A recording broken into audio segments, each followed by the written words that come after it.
Hi, everyone. Welcome back to another episode of Hersatility. I am your host, Danny Poso, and today I'm super excited about who we are going to chat with. It is a really good friend of mine, somebody who I call when I need some clarity. I look at her as, I'd say, an intuitive coach, which might be very well aligned. You know, I always ask you for the proper terms, but she is wise. She is grounding, and she really is just always able to help me unpack the things that I have a hard time articulating. So I hope that that comes across in today's episode, and I'm so excited to dive in with you. Welcome to Hersatility, Angelica. Thank you so much for having me. I'm so excited for our conversation, and just to be in your zone of genius with you is such a gift. So thank you for having me. That means a lot coming from you. I feel like you are always just, I was really excited, am really excited about this episode because you're always just so insightful. And you know how sometimes we're like, you have those girlfriends where you'll talk for hours on the phone and you're like, this literally could have been a podcast episode. You are 1000% one of those girlfriends, because every time our conversations, they just never miss. And you truly do just help me kind of unpack. And I hope that I can do the same for you as a friend. Well, thank you. And you definitely do. I think I told you a few weeks ago. Reciprocity in relationships has been really just important to me lately, and something I've been thinking about a lot. And as someone who does give a lot in all of the spaces in my life, it's also important to have places and people from whom I receive a lot. And you are one of those people. I can count on our weekly phone calls and just throughout the week check-ins, and it's just such a gift to have that reciprocity and mutuality in our relationship. So I love that. Yeah. Well, I love being that for you. And let's kind of get into, because you know I never want to like mess up your quote unquote, title of as far as like what you do professionally, but that title in itself, which you will say for yourself in case I messed it up, can probably easily cause like a thin line between, right, what you just said, like people, you give so much and you are the go-to person, I would think, for like almost like therapy, for guidance, for just unpacking, right? How do you kind of, well, after you kind of share with us what you do and how you do it, how do you kind of navigate that when it comes to friendships? yeah, absolutely. So I guess, titles are something that I think we all kind of are grappling with, especially right now. Like, how do we define ourselves? How do we define the work that we do in the world? How do we define who we are in our versatile and multifaceted ways of being?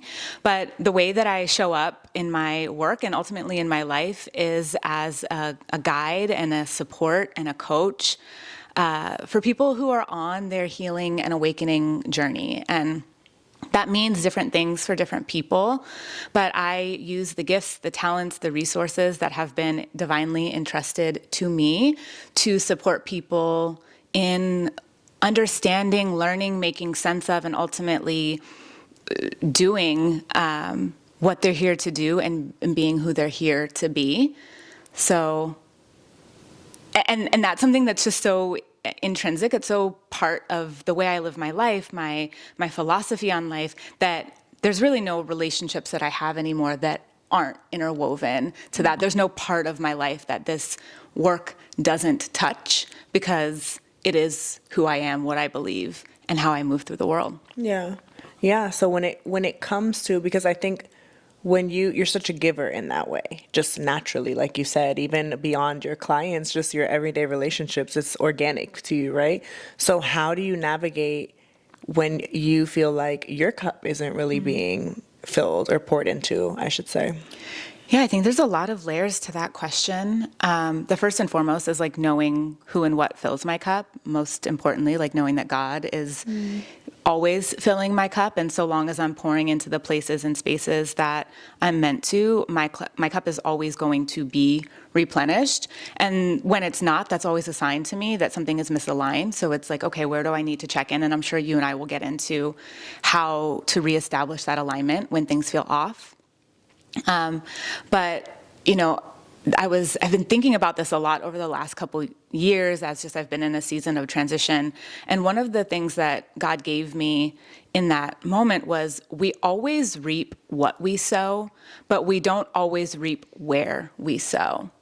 And I think so often we expect to get things back from the people, places, spaces, jobs that we pour into, and they might not have the capacity to give back to us. But when you trust where that capacity comes from to begin with, then you can trust that you're going to receive it from somewhere in your life, and you stop looking for it to be a direct response to where you're pouring in. So there's so many places in my life that I receive from that aren't necessarily the places that I give most directly.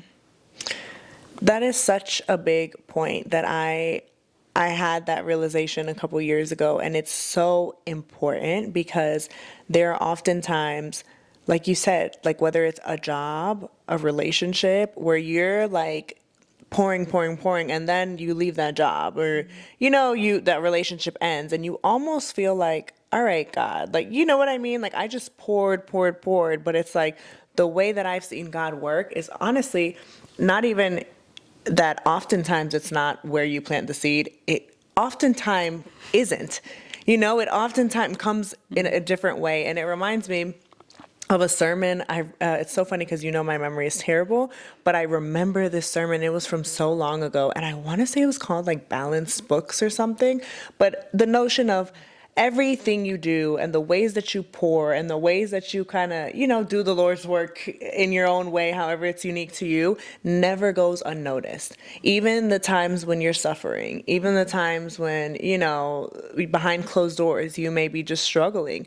None of that goes unnoticed. So it's like, literally, that's why I have art on the wall that says you will live in the fruits of this moment, because it's truly like, that can look like one thing, like, okay, your discipline and your devotion and all the things, you will reap the fruits of that. Or it could even be like, you're struggling, you're going through hard times, life is giving you lemons, you're still going to reap like the fruits of staying faithful throughout that time. And it may not be in that season or in the place that you poured or in the place that you expected, but God is in control and he will bring it back full circle for you. Absolutely. In that, like, meditation I was having where I received that wisdom, it was that love is omnidirectional and receivership requires a 360-degree view. So in order to receive, we have to be willing to look at all of the places in our life, a complete 360-degree view of where we are receiving from. And that narrow view gets us trapped in cycles of I'm a victim or I'm just getting lemons, but when you take that broader perspective, you're able to see all of the beautiful places where you're in receivership. Which has come up a lot for me lately. It's so funny because Dee behind the camera, she can see how much like things just come, and they come in different ways and they come through different people. So in different like messaging, but that's something that has came up for me that I literally just spoke on is, even though we're not where we want to be yet, sometimes you just sit and look at like, where am I right now? And like, wow, God's done a lot. Like you're so, especially as people who, I'm ambitious. I like to, I'm goal oriented. I'm, always like going for the next thing. Sometimes it's easy to kind of focus more on not what I don't have, because I am a very grateful person. I genuinely like practice gratitude daily in my prayers, but more so how much further I have to go versus like, but look at where you made it to, like you have a daughter, she's so healthy, you live in a home, you provide for the both of you guys, you just bought a home, just so many things, little and small, that are just blessings. Absolutely. And if you miss the miracles in the mundane, you'll never see them in the bigger spaces. And if you're not able to see the beauty in where I am and feel genuinely fulfilled and content with where you are now, when you get to some, imagined version of where you want to be, or when you check off this next thing on your checkbox, like what makes you think you're going to be any more fulfilled there if you haven't learned to cultivate the inner world that allows you to feel fulfilled by who and what you are in this moment? Which kind of brings us to like a topic that we've been talking about a lot lately, which is like this notion of purpose and one's purpose. And I know you have such a unique and insightful taste on it. And I know I often bring it up to you in the sense of like identity and where people find their value and all of the things. But I want you to share a little bit about the way that you view purpose despite what kind of society has deemed Oh my purpose to be. goodness. I could talk about this topic for 1,000 years, and maybe I will.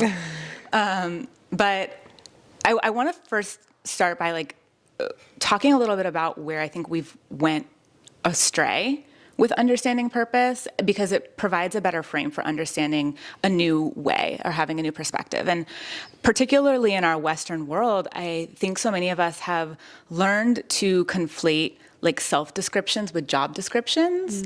And we've learned to believe that what we do, the titles attached to what we do, what we have to show for what we do is our purpose. And we'll save the long rant about capitalism and colonialism and like all of the isms that have created that paradigm and continue to feed it.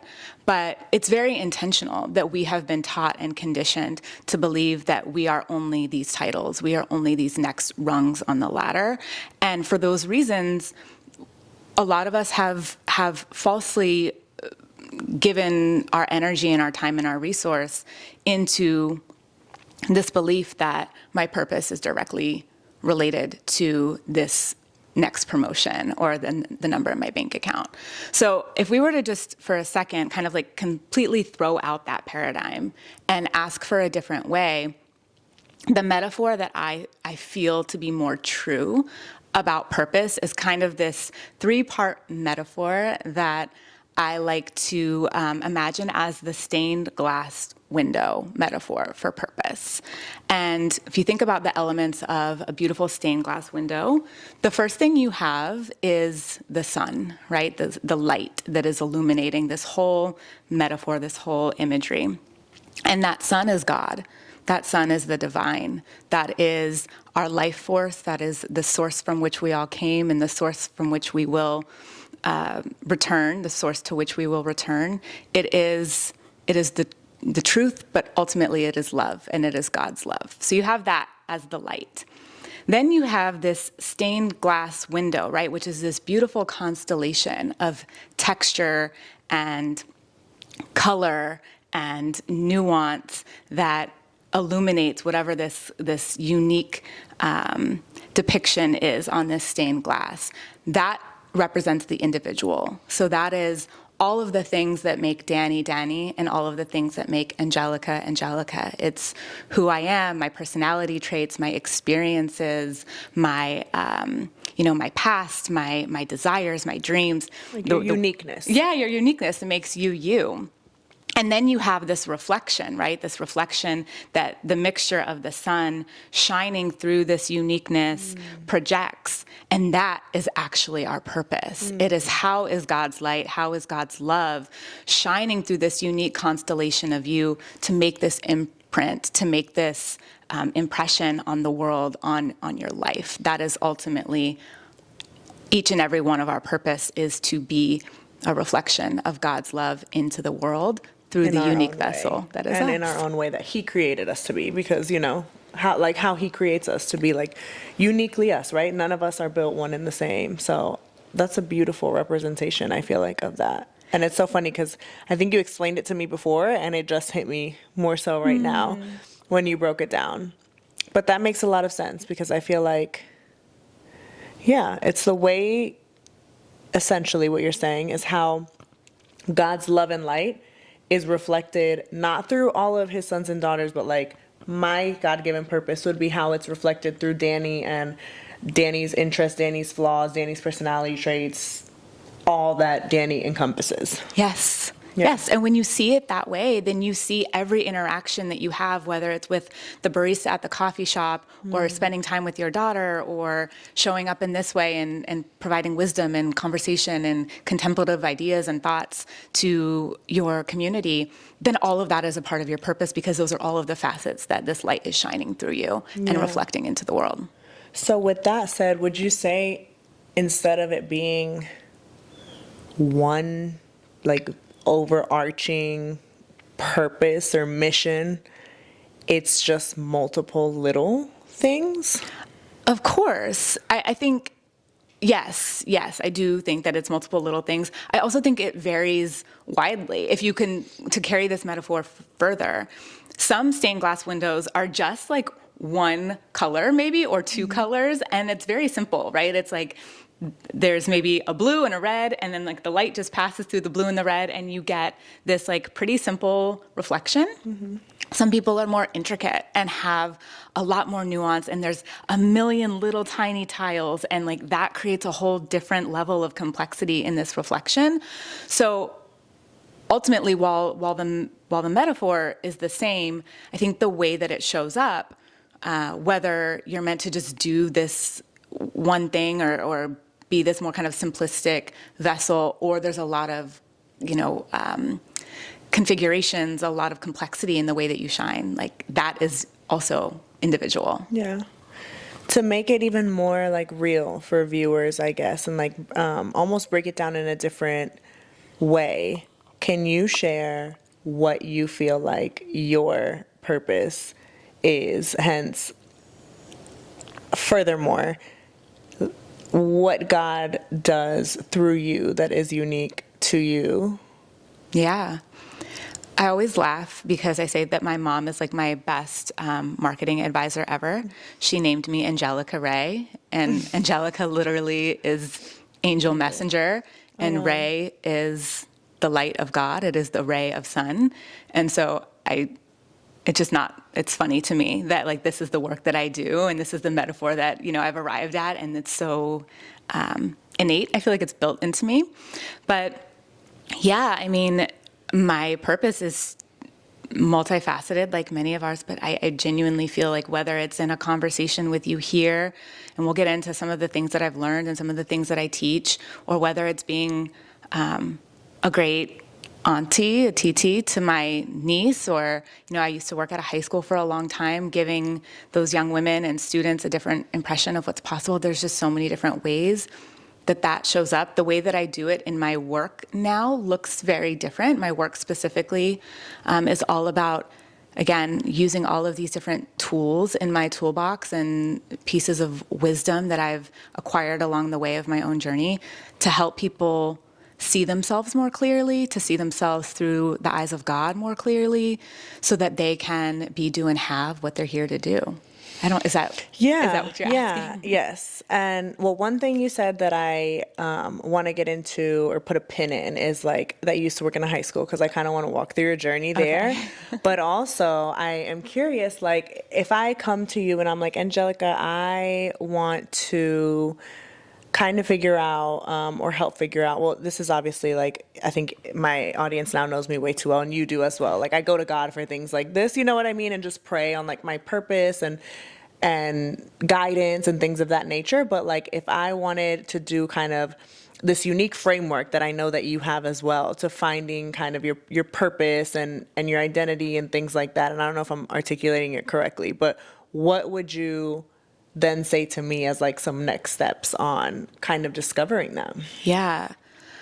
I think the first thing I would probably do is ask, well, it depends. It's so different. It's like some people come to me and like I feel just really called to ask them a lot of questions to help them hear themselves and hear what's within them. Some people need a little bit more direct teaching and direct coaching and direct guidance. So it's so unique to each person. But I think ultimately, what we are getting at, and I think to come back to this metaphor, where most people get hung up is the question of like, who am I at my core? What is really me? What is true for me? And that is that unique constellation, right? Those are the parts and pieces. And so there is a framework or an invitation or a journey that one goes on to discover what are those tiles in this stained glass. And I think, you and I have talked about this too. I think the really interesting thing about our time in particular, and I know that it's been echoed so beautifully in so many of the other conversations that you've had, is that often the answer is, who were we before the world made us who we are now, right? So as much as it's a process of like learning who we are. It's really more a process of unlearning all that has shaped us that is not us or that is not true. And it's a deconditioning process just as much as it is an uncovering and unearthing and an unveiling of who it is that we actually are. So those things go hand in hand, and you'll often hear me describe my work as healing and awakening journey. And so there's part of the work that is like, how do we heal the things that are not us, right? Whether that's childhood trauma that we experienced or things that were projected onto us about where we should source our values. So that's the healing part, and that's its own journey. I mean, we've all heard so many people talk about their healing journey. And then the awakening part of the journey is tuning into, okay, well, what is this like higher level of me? What is this divine version of me? What are the things that have been actually seated in me? And how do I awaken those parts of myself so that they can be alive? They can be present with me in the world. Yeah. And what's a little bit about, and obviously like you do this, so you literally have specific frameworks for things like this. But like, even just, because like I said, I think, and like you said, I think you show up as yourself authentically, which is such a beautiful thing, both in your work, in your job, in your friendships, I'm sure with your family, like it's just you and it's embedded in who you are. So even if I came to you as like a friend, right, and we're just chatting, and this concept of like unlearning everything, like I would be like, where would I even start to all I know sometimes, all we know sometimes is what we know, right? What we've learned, what we've grown up in, what we've experienced, right or wrong, right, wrong or indifferent. So how would you even start to go about unlearning some of these things to get back to like, who, and I feel like there's a lot of blurred lines there too, right? Like, is that Danny or is it not? I don't know. You know what I mean? It's all you know at this point. Yeah. I think curiosity is like the golden ticket to all of this, which is what you're pointing to. Can you get curious, right? Can you ask the question, is this Danny or is this not Danny? Is this Angelica or is this something that like Angelica told her she should be or she shouldn't be? And when you start to ask those questions, you will start to receive feedback. I wholeheartedly believe that as we walk this path of becoming who God has called us to be, walking the path of becoming our higher self, whatever that looks like in this lifetime, those questions are naturally answered. I think that whatever force, God, the universe, spirit, however people want to conceptualize it, whatever benevolent force is on this, journey with us, wants us to remember who we are and why we're here. And when we start that conversation by asking these questions, answers flow to us naturally. It's almost like ask and you shall receive. 100%. So much of this, so much of the biblical wisdom and like these kind of simple phrases, it's true for a reason. It's stood the test of time for a reason, because that really is how a lot of this works. No, and literally, I think that's what that brought up for me. And then I think I call them God winks. My mom calls them that too. Really? Yeah. Like there's so many times where, the idea of ask and you shall receive. Like, okay, make an effort to start. Like if you are curious, to your point, and expanding on like, okay, who am I? What am I here for, God? Like, what do you want? How do you want to use me? What is your will for me? Those are some of the things like I'll say in prayer sometimes. And to your point, it's like almost being intentional, I think is what I'm trying to say. Being intentional about figuring out what that is for you. Yes. And sometimes it's hard, sometimes it's hard to see close up, right? When you're like in it, when you're in a storm, when you're in a season of life where it's like, God, I really want to be intentional, but like, I'm just like in the chaos of it all. I'm just like swirling. I don't even know, so many of us live such busy lives. I don't even know where to start with that. And I would say, to kind of answer the question that you asked before, like your pain point is your entry point. And often when people come to me, in these seasons where sometimes it's like, everything is a complete disaster and mess and we have to sort through all those bits and pieces. Sometimes it's just like this one area. Look to your life for like, okay, what is the pain point that I'm experiencing right here and now that has led me to reach out for support, whether that's to reach out to support, you know, in the Bible or, you know, at church or from your friends or, you know, from a mentor or a guide or somebody like me. What is it that I'm like actually having hardship with?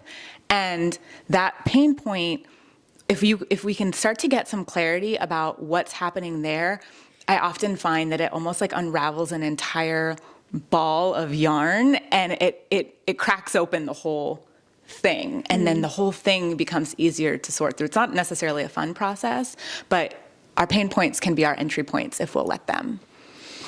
Well, actually, let's get into some of your journey, Okay. right? So as early as you want to start, I always like to at least hit on childhood a little bit, because I feel like how we grow up and all the different factors that impact our childhood usually have a big influence on shaping who we are today. But as much as you want and as early as you want to go, kind of tell us a little bit about Angelica's journey. Yeah.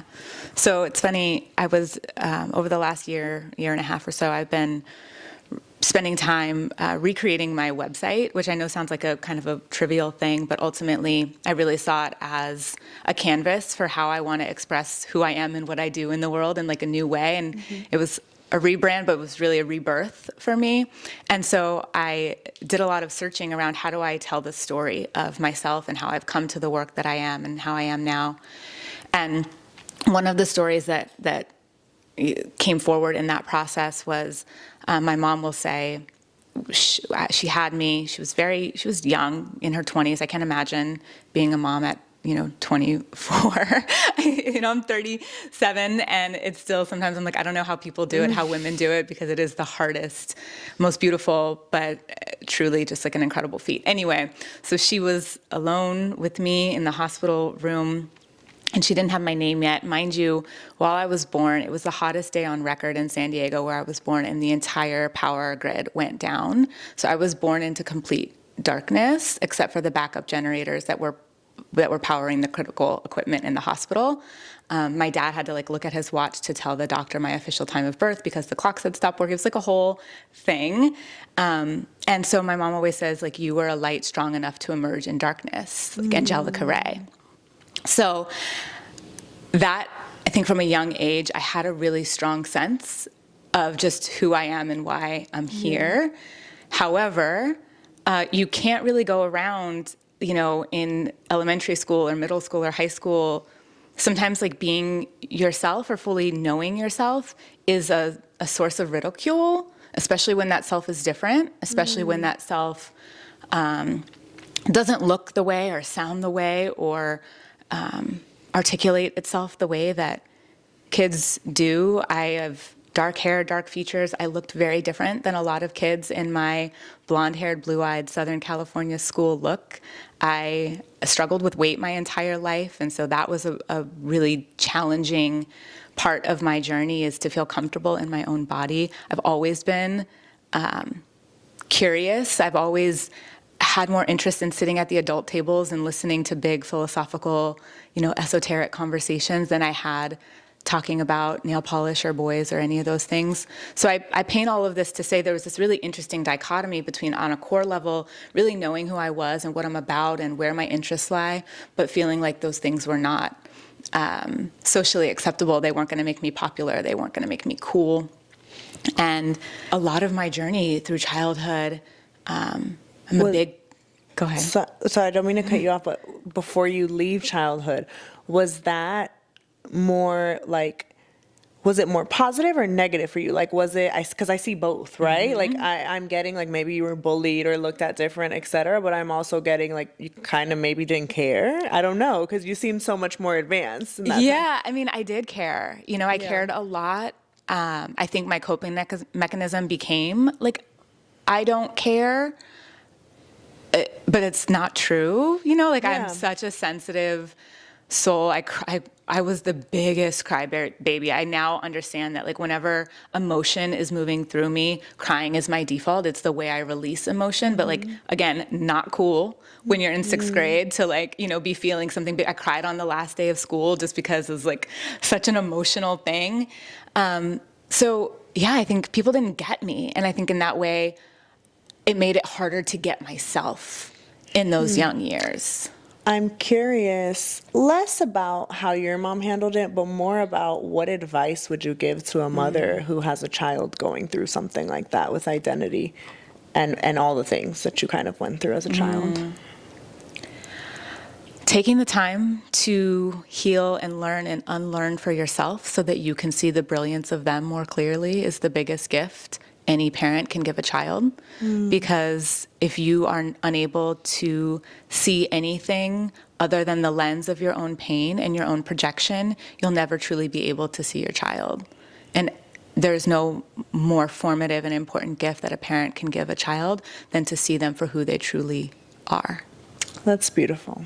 So ultimately, like healing yourself to be able to be who they need you to be. To be able to see them clearly. Yeah. But we can't see clearly if we're, still sorting through, and not to say that you have to be perfect to be a parent, but like. It doesn't exist. Yeah, absolutely not, right? But there is, there's a gift in moving through your own stuff so that it doesn't get in the way of showing up for this soul that has chosen you to steward it through this life. That was really insightful, and I figured, I don't know, just curious about, as a mom, if you have a child dealing with something like that, or how you show up for them, because that's something really hard. It's so interesting. I'll also just speak to like, and this is not news to her, but like my mom, I think, had a really hard time. She was very much in the thick of her own healing journey in my youth and my adolescence. But I will say that she started to do the work probably as I got a little bit older. I would say like into my teens, and particularly my late teens, and then as I grew into adulthood. And she is my best friend in the world. I would like to believe that I'm her best friend in the world. And we've been through some really hard things individually, some really hard things in our relationship. But her doing that work my mom is never afraid. If I were to, talk to her today and say, hey, this memory came up for me when I was 13, and I remember X, Y, and Z happened, and it really made me feel X, Y, and Z, she would look at me and say, I am so sorry that I did that to you, and I apologize. Instead of, well, I was just doing my best. And the truth probably is she was just doing her best. Absolutely. It's so funny how, when we become adults, and you'll see, like, especially like becoming a mother too, is like very eye-opening for your parents are human and because they're not seen as human when you're young and like a child, right? But the reality is that, she probably truly was doing her best, but like what you said, instead of her resorting to like, you try it, or like, let me see somebody else in my position do better, like she really sits with your feelings, validates them, acknowledges them, and like sees them through a new lens. Yes, and both things can be true at the same time. Both, and we don't live in a binary world. We just don't. And if we only allow ourselves to accept one truth, we're missing out on a spectrum of possibility. And the truth is, she was doing the best she can, and it wasn't enough for what I needed at that time.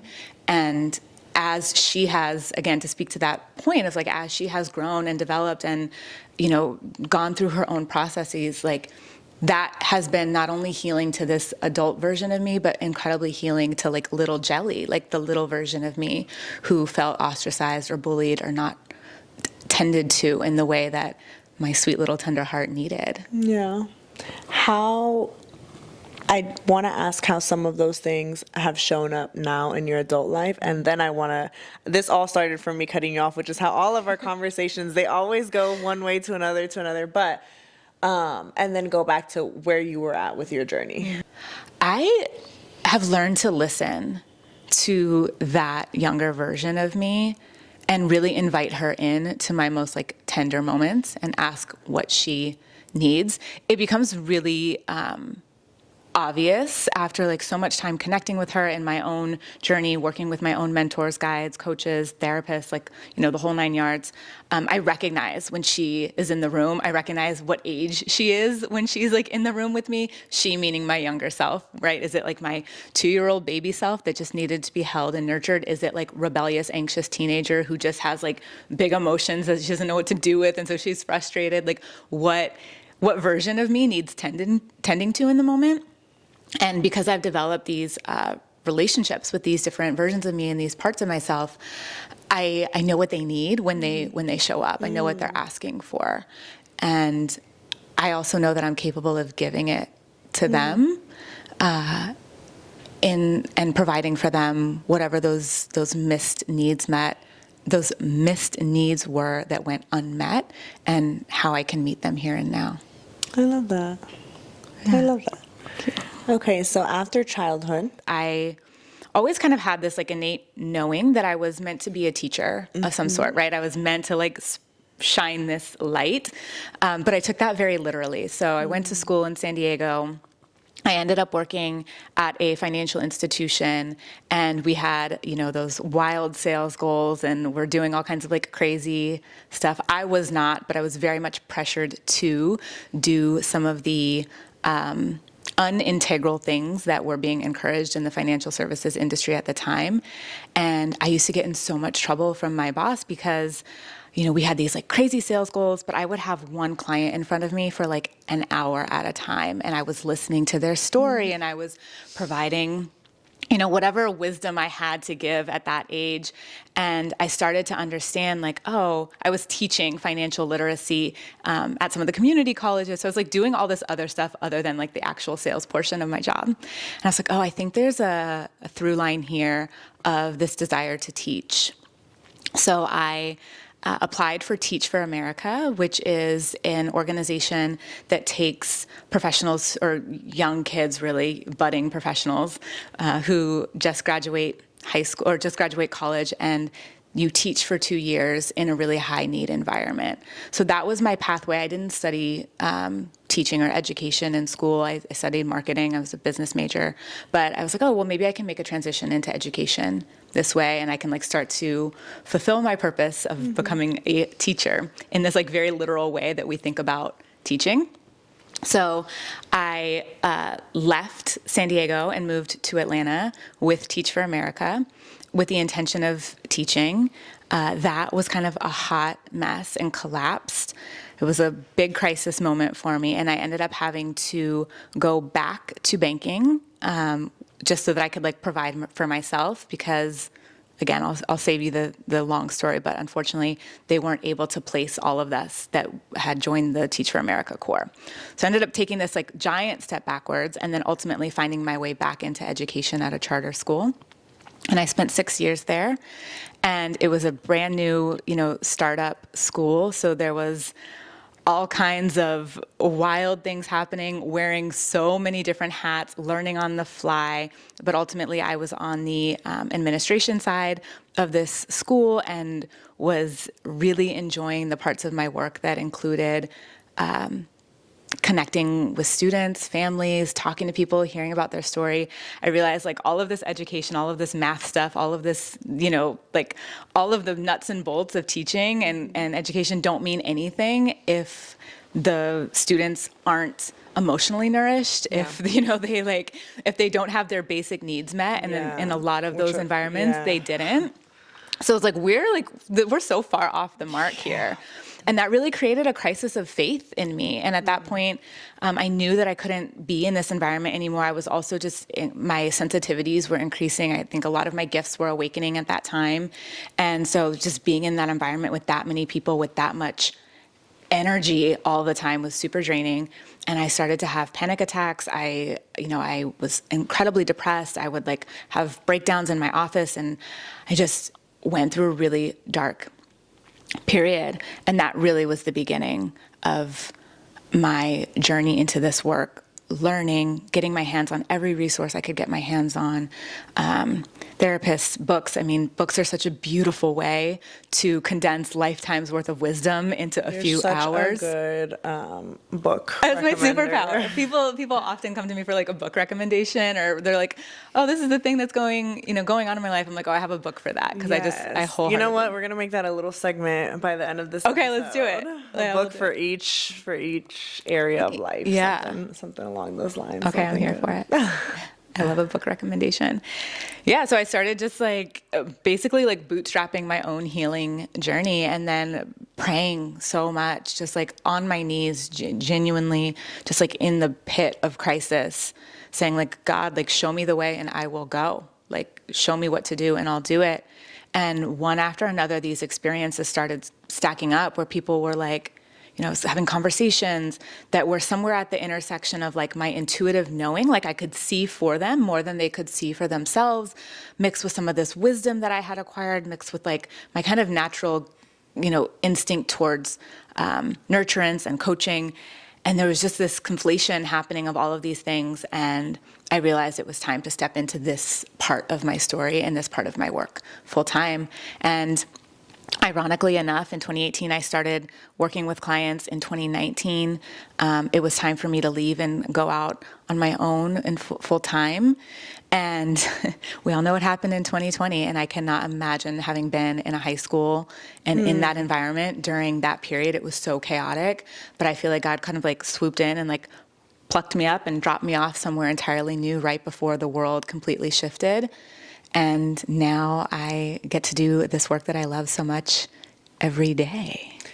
I love that in every, like from literal childhood to your banking days, to your teaching days, to now, you've kind of remained you and who you are at your core. And it goes back, I mean, you said it. You said like as a child, you kind of knew, who you were and what you were here to do in a sense, right?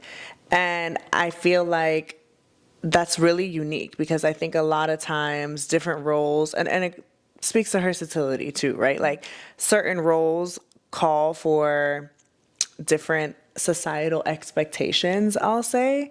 So how, with each one of the roles that either you've talked about or just experienced in life, right?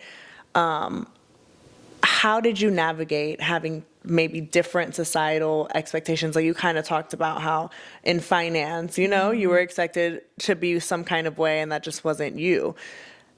How have you navigated all the different societal expectations of each role, whether past or even present? Because I'm sure you kind of take on multiple roles now. Yeah.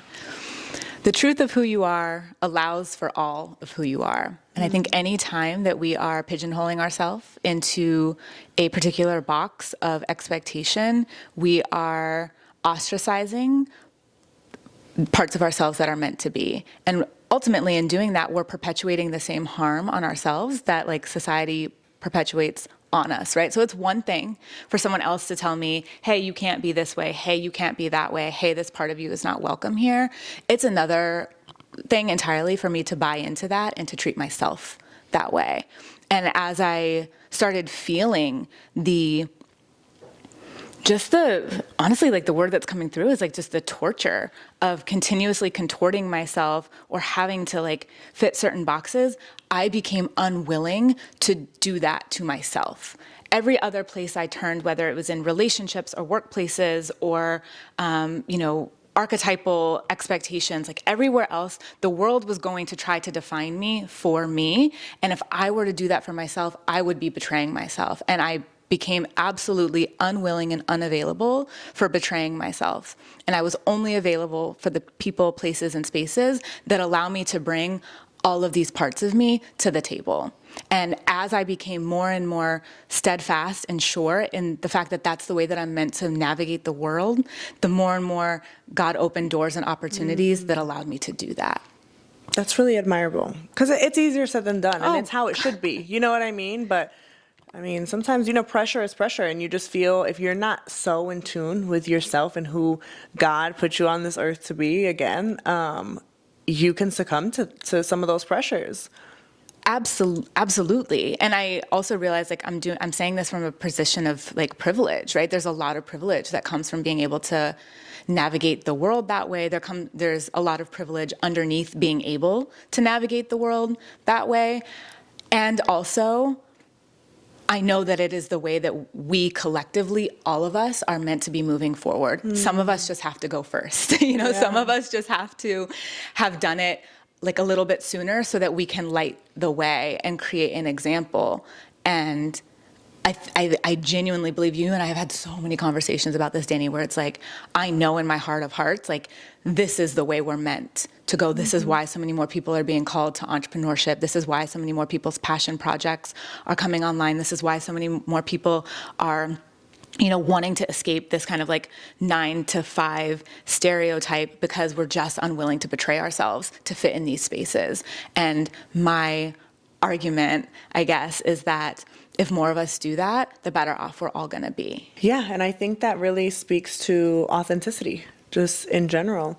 How do you feel about imposter syndrome? Ooh. Some of the things that you said kind of brought that up for me. And because almost like how you say you've shown up, I really admire that. And I don't think I think I'm getting to a place of that, but it hasn't always been that way. And I feel like imposter syndrome has been something that's come up for me a lot.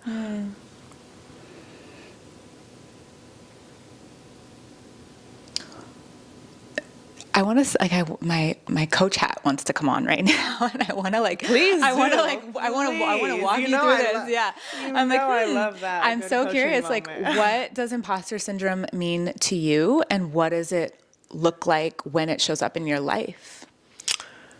When it shows up in my life, I think it's timidness sometimes.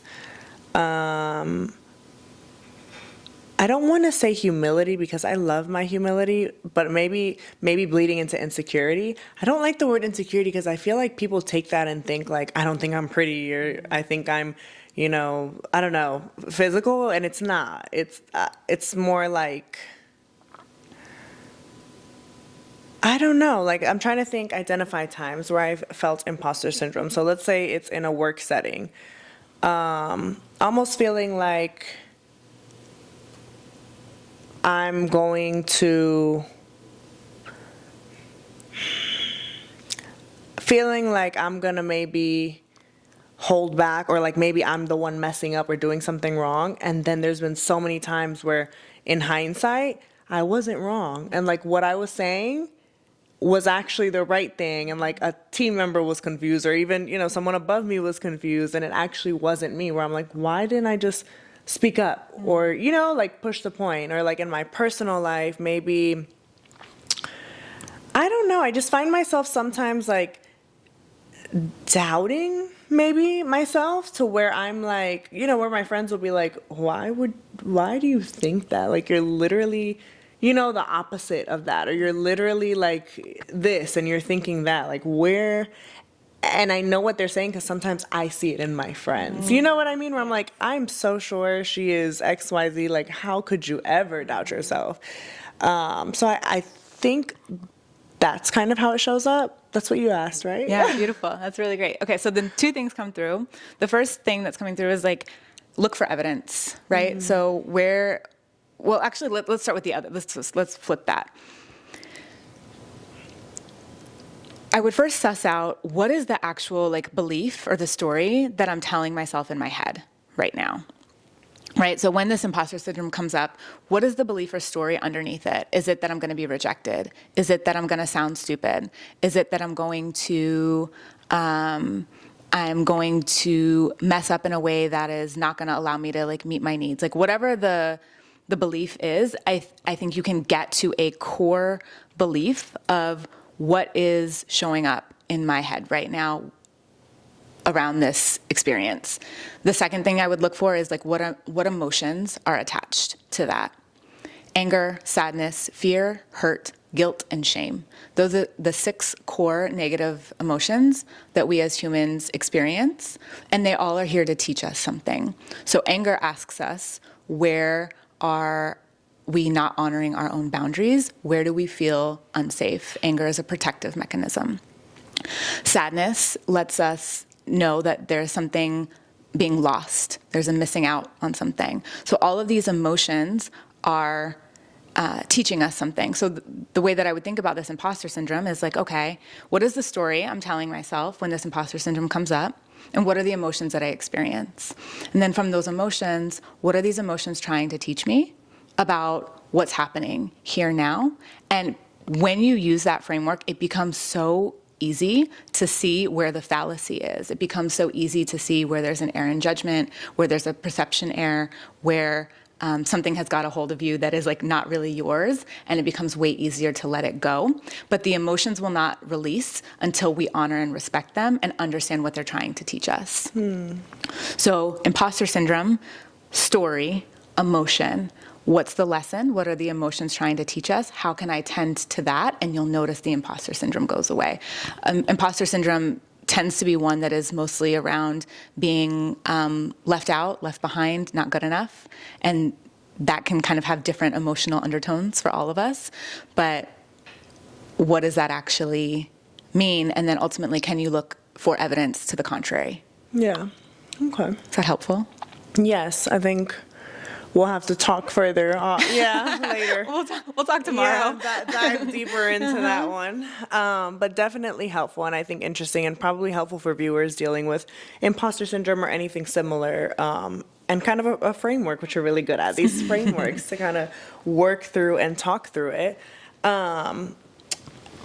You kind of on a high level, when you spoke on the childhood stuff and then some of your relationship with your mom, and then even some of COVID, you've hinted at moments that were tough for you.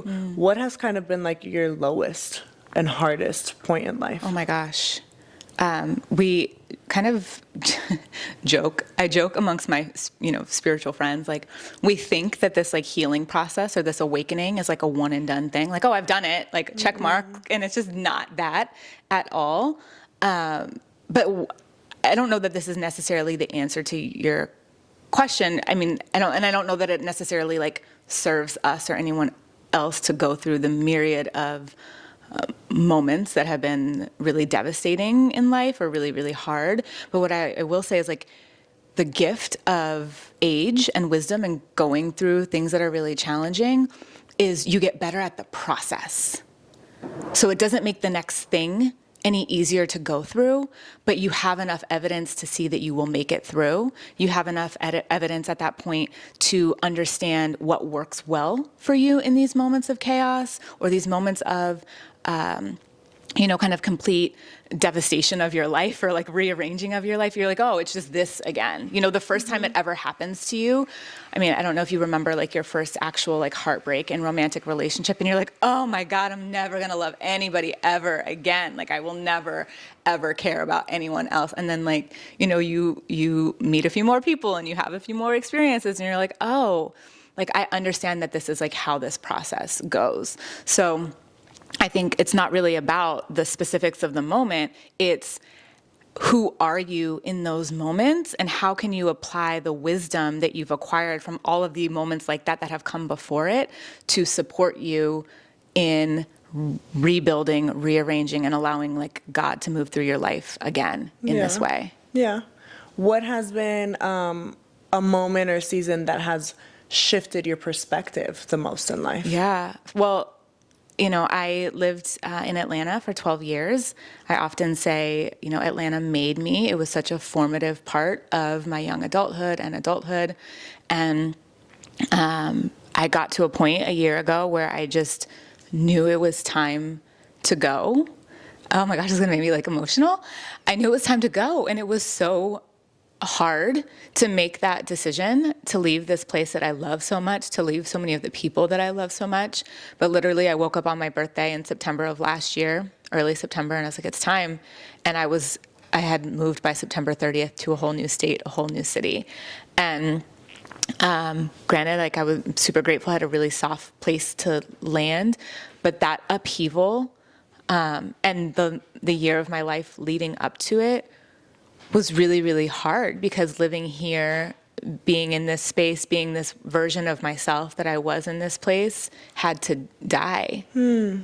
And that's like a really hard thing. And even being back here, like full transparency, even being back here today, I've only been back a couple times. This is definitely the longest I've been back in the year since I've left. It's really hard to like drive familiar streets and like have bittersweet memories. And also I know how to do this. I know how to steward myself, shepherd myself, care for myself, all the versions of myself, the little versions of me, the big versions of me that show up in this kind of layered emotional experience. It's interesting to me because at first when you started, I was thinking like, you know, it wasn't an abrupt, like you had to leave. It was a choice. But it brings up so many emotions in you, and it's because of kind of what you hinted at, which was like, it wasn't just a physical move. It was kind of seemingly like a full-on transformation, or maybe like, I don't know, am I getting this right? Like Yeah, I think I haven't been fully honest with like a lot of people in my life, and maybe even fully honest with myself about how much I did need to move for a lot of different reasons. I think, you know, that was something that I maybe wasn't speaking on, or hadn't fully come to terms with, but for a lot of different reasons. Did I have to on paper? No. Did I have to your like mental health? Yeah, like I did. You know, I really did have to. But again, it's like, how do we make the hard choices when like, you know, it's not immediate. It's like imagine like being in a relationship, I was right? gonna say that. Where And you've outgrown each other. Yes. It's not like he cheated. It's not like, you know, he put his hands on you, did something terrible. You didn't do anything, but it's like you've outgrown and you both know it. And you have to make that. I think that's maturity, honestly, in a way. You have to make that decision without there being. It's easy to be like, oh, you know, he did this. I'm leaving. Blah blah. It sounds like it was literally one of those like, I don't have to. You know, and it takes more strength to make that move, do that breakup, whatever the case is, when it's kind of on your own terms for your good. Yeah, 100%. It's so true. I think there's a quote that's like, God will never allow you to be comfortable in the places that aren't meant for you. And I just was no longer comfortable here on so many different He levels. won't ever let you feel peace. And on top of that, though, like, the other thing that's so interesting is like, and this is, again, one of the things you learn from like just a lot of change and transformation and just like this kind of constant upheaval and like rebirth process is, as soon as I made that decision, everything lined up to confirm that I had made the right decision. Like I thought I was going to have to pay an exorbitant amount of money to get out of my He'll lease. do that in like that way, it's I right. feel like. It's so crazy. When we're like, okay, I'm willing to do this thing that I wasn't previously willing or ready to do. And then all of a sudden it's like, oh yeah, boom, boom, boom. I mean, you just bought a house and hello. Yeah. It's like after you do the hard thing, almost like testing your faith a little bit. After you do that hard thing and take a little bit of a leap or like okay, I'm going to be obedient type of thing, then he kind of relieves a little bit of pressure sometimes and is like, okay, you see what happens when you listen to me? You know, like I'll make it easier. Like I'll take a load off of you. I'll give you those God winks that show you like, yeah, you were right in trusting yourself. It's absolutely, yes. It reminds me, I think I might have recommended this book to you, the book, The Game of Life and How to Play It. It's a biblically based book that talks a lot about like creation and manifestation from a biblical perspective. It's probably back there. Yeah, there she is. And it's by Florence Scovel Shinn, for those of you who are listening and interested. That's a good one. And one of the anecdotes in the book is about a woman who was very superstitious and like deathly afraid of walking under ladders. And one day she was en route somewhere, and the only way to get to where she was going would have been to walk under a ladder. And she was terrified of doing that. And so she walked right up to it and decided she didn't have the faith to walk through it or walk under it. So she turned around and started back in the direction from which she came. And then she got a few steps down the road and decided that this fear was no longer going to own her. And so she turned around and she was going to face her fear. And she was walking back towards the ladder with the full intention of walking underneath it if she needed to. And the ladder was gone. Yeah. And I just think that illustrates, that's a story. Literally what we just said. Yes, it just illustrates that point so beautifully, that when we're willing to face the things that challenge us, but that we feel called to chase, oftentimes that obstacle is removed from our path Yeah. because it's truly just a test of A faith. will you do a faith. Yeah. Yeah, I love that. That's so beautiful. And speaking of books, and we can kind of start to close out with this one, but I know we've been yapping for way longer than we thought. As is the case with us always. But you recommended a book to me, The Queen's Code. That was such an interesting read.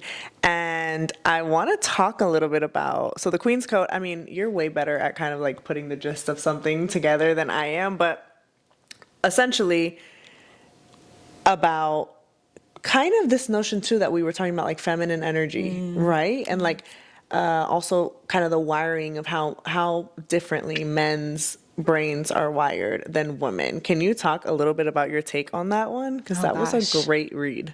Yes. The Queen's Code, it's by Alison Armstrong. I believe, I like to credit sources and people. I believe that you can great only... memory, by the way. I have like an encyclopedic memory of books. It does not make sense. Love that. But you can get it on her website. I also believe she has an app that you can listen to it if you would like to do it that way. But it's an incredible book, and it really does talk about how women in their power and in their essence, oh gosh, there's so much coming through right now. I'm like, oh, how do we go here? How we are such a strong and beautiful force. And I hear, so many, this gets really sticky, but I'll speak from my perspective and I'll speak from what I know is true, which is, I think as women, it's easy to look around at the men of the world right now and be like, oh my God, like what is happening to them? Where are they? What's going on with them? Like, they're unhealed? Are they okay? Are they okay? Are they okay? But I think this book and her take on the teaching is not that women are meant to be subservient to men or men are meant to be X, Y, and Z to women. It's really the essence of it is like how to be as you are designed to be, right? How you're meant to move through the world in a way that brings out the best in you and everybody else. And I don't think about masculine and feminine energy as just existing in men or women. We are all like a spectrum both, of right? energy. Yeah, absolutely. Like we're meant to. And some people have, innately, naturally more masculine energy and less feminine energy and vice versa. It's unique. I think that's a misconception about this whole masculine and feminine topic. Yes. That like it's not saying like you're a male or a female. It's literally just saying it's an energy, and some things that are you as a woman that still make you very much womanly, you may have a trait or a few that are leaning towards masculine energy, and that's normal. As a man may have a trait or two that leans more towards feminine energy, and I feel like people in general look at that as like, oh, he's soft or oh, he's that. But it could be something as simple as being nurturing. You know what I mean? And if we want to have healed, healthy, and whole people, we have to embrace that the truth of who we are allows for all of who we are. And if we are, condemning the men when they are not, oh gosh, there's so many places. But if we want men who know how to be emotionally attuned to the people around them and to also care for and love and nurture, then we have to praise them for something other than how much money they earn and their job title, right? And if we want women to feel capable and confident in building the things that they're meant to build and create, then we have to praise them for something other than how pretty they are. We're not one way, but in order to bring out the best again in ourselves and one another, we have to learn to embrace all of who we all are. The book I say that I think is really interesting on this topic, The Queen's Code is great, but also there's a book called Entering Her Vortex by, I believe it's Jakal El Malik, and it speaks to this masculine energy beautifully. That might be my next one. Yes. And I think if you're curious about this topic, like that's a really beautiful place to start. So you can suss out for yourself what works for you, how you operate best, how the people you engage with operate best. What does the book kind of speak on? Kind of what I asked very you directly, of, like, to it. like Very directly to it. If women in Because I feel like there's been like both sides of like these hot topics and hot takes and debates. And I can kind of see, I'm very, I don't know what the word for that is, but I can kind of see where everyone might have a point. And I do wonder, like, okay, are we setting ourselves up as women, it's like with these high goals and all these things when we're literally like, we're wired differently, and it is harder for it physically and emotionally. All the things is we're working twice as hard. Yes, it's so funny. You and I talk about this all the time, is like just the different weeks of our cycle as women, and like how that creates entirely different experiences in our body and in our world. And that was a game changer for me, is understanding where I am in my cycle and how to best work with that specific energy. But knowing where you are, and that obviously you and I are like, we talk on a regular basis now, so I kind of have an idea hate to of see like a luteal phase coming. I really do.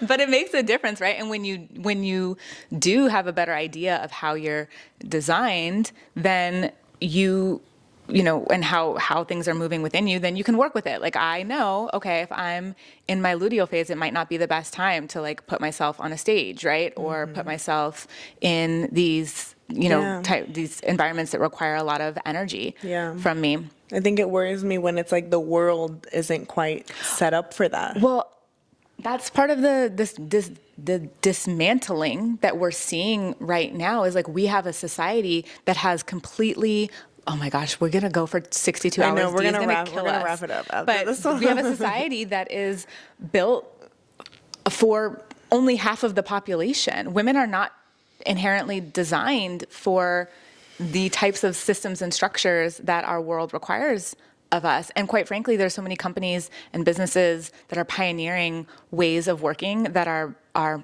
more suited to women. And so there's hope. The productivity that is happening there, and just like what the fertility that is happening in those spaces is remarkable. So I think we're in the moment of major transition with that. Well, thank God there's hope. And I think that's saying something, that some companies are doing that, because it's real. It's a real thing. And I think unless you're a woman, you don't really get it, But it's so funny because there's so much so many topics. I didn't even get into some of the ones that I wanted to get in with you, but thank you so much. I know Dee is gonna kill us if we keep yapping. I want to close by asking you, what is Hersatility to you? We'll keep it simple. Hersatility is allowing for all of who you are to be present with you in every space, in every moment of your life. Amen. And that's what, that is it. I can attest. It's true. I appreciate you so much for coming all the way from Charlotte to come be on Hersatility. I have loved having you here.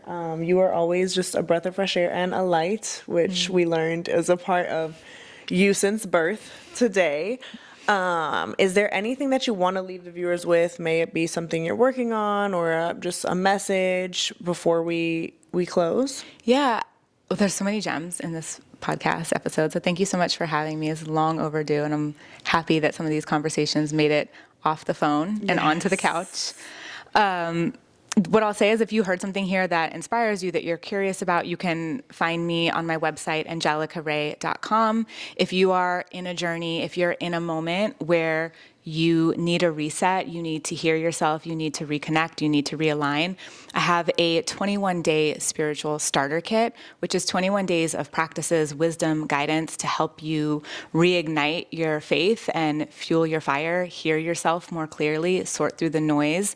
It is my favorite practices that I've created and come across over all of these years of doing this work. And it's a really beautiful and accessible way to start to put some of these pieces of the puzzle together for yourself. Or if you're curious and want to sit with me one-on-one, I offer one-on-one sessions and longer mentorship and coaching. So there's plenty of ways to sit together and make magic. So you guys make sure to go check her out. I will link the ways to reach her website, her social handles below in the description. Thank you for tuning in to another episode of Hersatility. If you've enjoyed this episode, don't forget to like, subscribe, all of the things. You guys know you can find us at Hersatility on all the platforms. And I will see you guys next time. Bye. Yeah.